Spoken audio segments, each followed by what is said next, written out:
First, I want to say how this job is really fun when you get to spend time with guys like Tom Allen and Kalen DeBoer. Kalen and I spent a bunch of time this summer hanging out at his pool. I don't have a pool. He's got one, so I spent most of my summer over him with my boys and enjoyed that time together with our families.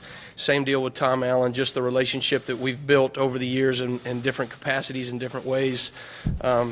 He's one of my best friends in the world. I trust him. And just to be able to do that with those guys is really fun. Swarm D's ready to go. Our Swarm D culture and what we believe here, I think we're in a really good place. We believe that after the responsibility of stopping the offense, whether it be run or pass, is placed on all 11 shoulders of the defense. And I think right now, anybody that walks out on that field and represents the Swarm D believes that purpose when they walk out there. And I think that's really important. I love our coaches and players, the guys that I get to work with in the meeting room, and Mark Hagan, Brandon Shelby, and Casey Teagarden do a phenomenal job. We've built trust with one another. That trust is earned. It's not just something that happens when you walk in the door, but really excited about just the group that we have and the confidence we have in one another. As coaches, our responsibility are to capture the thoughts and inspire the actions of our players, and I think we've done that to this point, all right? Our players, their responsibility to this defense, the Swarm defense, is we want to create an environment where unique individuals care more about the success of others than they do themselves. And I think when you do that, we all accomplish our goals both individually and collectively. I think we're well on our way to doing those things.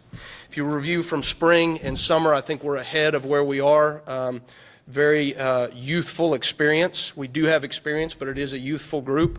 I think that's a good thing because we're going to have these guys for the next few years. That's a very exciting piece as Tom has built this place for the long haul. I think it puts us ahead for where we want to go in terms of our fall camp installation. We'll get about 90% of our installation done in the first 5 days of practice just because of what our guys have been able to accomplish from the spring and into the summertime, which is pretty exciting for us to be able to get that in, and that way we just rep the things that we're going to do all season long, and those won't change. In terms of the culture of our defense, all right, we believe in confidence and we believe in swagger, all right, and we believe in leaning into one another because that's how you handle the adversities that this conference brings week in and week out, and I think we're prepared to do that. Our fall emphasis, the three things that we always talk about in our defense, we will emphasize takeaways, tackling, and effort. Along with the fourth one this fall will be communication. All right, we've got to be great communicators out there on that field. I hope when you guys come out to practice, you see us, all right, you will be able to hear it will be loud on the defensive side of the football every single snap, all right? And if not, then that's something you need to ask me about because I'm not holding them accountable for what I said I was going to do, okay? Tom Allen's made no bones about it that this place, when he took over here 3 years ago as a defensive coordinator and then head coach, that we wanted to be a top 25 defense. We've accomplished a lot of those goals over the last 3 years. I think we were right outside in total defense, inside the top 25 in third down defense, first down defense, tackles for loss, and takeaways. Pretty amazing accomplishment considering what he's been able to do in 3 years. But there's still things left out there. We want to be a top 25 scoring defense, and that's what our goal and our ability is. Rushing defense and red zone defense, those are things that have not been accomplished in a number of years here, and that is the goal for us. And then the last thing, defensively, I think overall, we want to change the outcome of close games. And that's what we want to be responsible for. We want to put that on our shoulders. That's a team effort, but we have to do our job in that regard. So excited to get going for this year. Questions? Matt, Pete. Coach Allen talked about you were GA at Ole Miss and went straight from GA to being a DC at Eastern Illinois. Yeah. How tough is that, and how much does that kind of prepare you, going forward, going from not even being a position coach, now you're leading an entire defense? Yeah, I mean, it was a good question because at 26 years old, I was like, I thought I had just about all the answers and I was ready to go, I think as I reflect back on that, I was ready to a point to be a defensive coordinator at that point. And part of that was just spending time in this system. When you grow up in this system, it doesn't change. You don't go from one defensive system to another. The terminology, all those things are just built into who you become. You know what I mean? And so that learning curve of always being around this system under my dad, and then you're around good coaches. I thought the best thing that my father did to graduate assistants is he always treated us like full-time coaches. So my last year at Ole Miss, I got to coach a position. I was a full-time guy. I was got to game plan, you know what I mean? I was heard, you know what I mean? And that's what I tried to do with our graduate assistants, because they are an extension of us in terms of on-field coaches, and they themselves can do the same thing. Pete and Coach Pete Greenway, IUFB.com. In terms of your approach, how aggressive do you want to play defense, and including how much do you want to blitz? Well, I work for Tom Allen, so I'll play pretty aggressive defensively, or I won't have my job. So I think we've made no bones about it. We are aggressive attacking defense. I think you have to be so intentional about creating negative plays for the offense. I'm blanking here on the stat where I got this from, but there was a team that did a study this offseason. It was like, if you create one negative play in a drive, you have a 75% chance of holding them to a field goal or less, or getting off the field. And so you talk about creating one negative play in an entire drive, those odds, we've got to be able to do those things. At the same time, we have to be very intentional about limiting the opponent's big plays. Notice I didn't say eliminating, right, because they're going to hit a 15-yard comeback every now and then, right, when you're aggressive attacking defense, because your corners are playing over the top, right? We can't get frustrated that is with players, coaches, fan base, right? We got to understand what we're trying to do, that every now and then they're going to hit a play. We just can't give up the big plays for touchdowns and create enough negative plays of our own. Zach and Tom.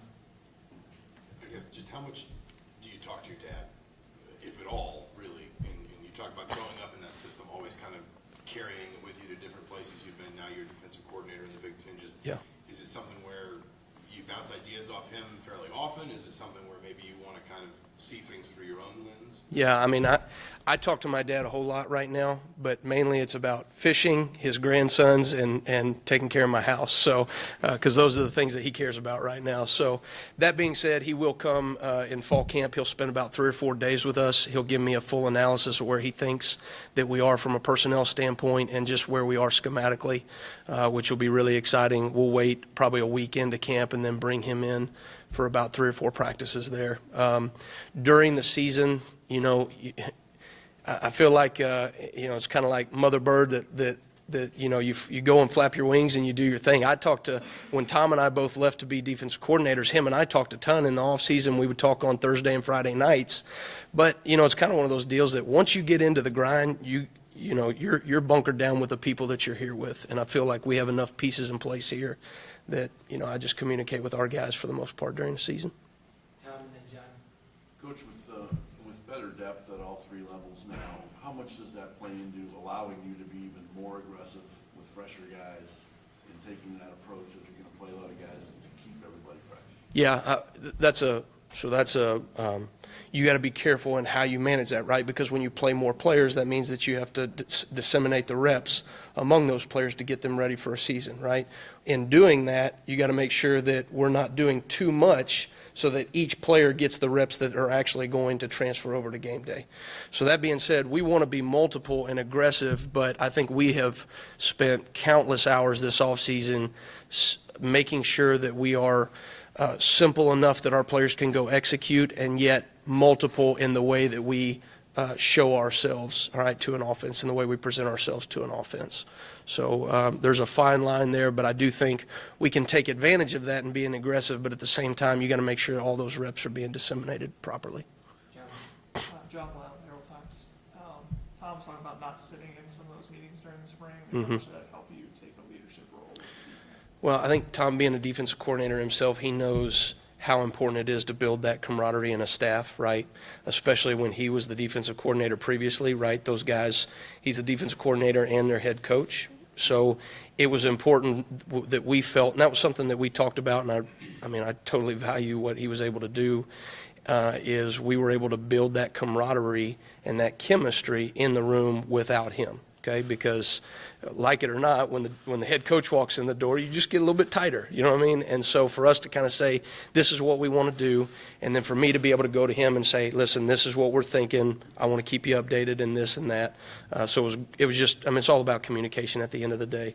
And I thought him and I had great communication, but he also allowed me to build that chemistry with the defensive staff. And that is probably paying off as big as anything going into this season.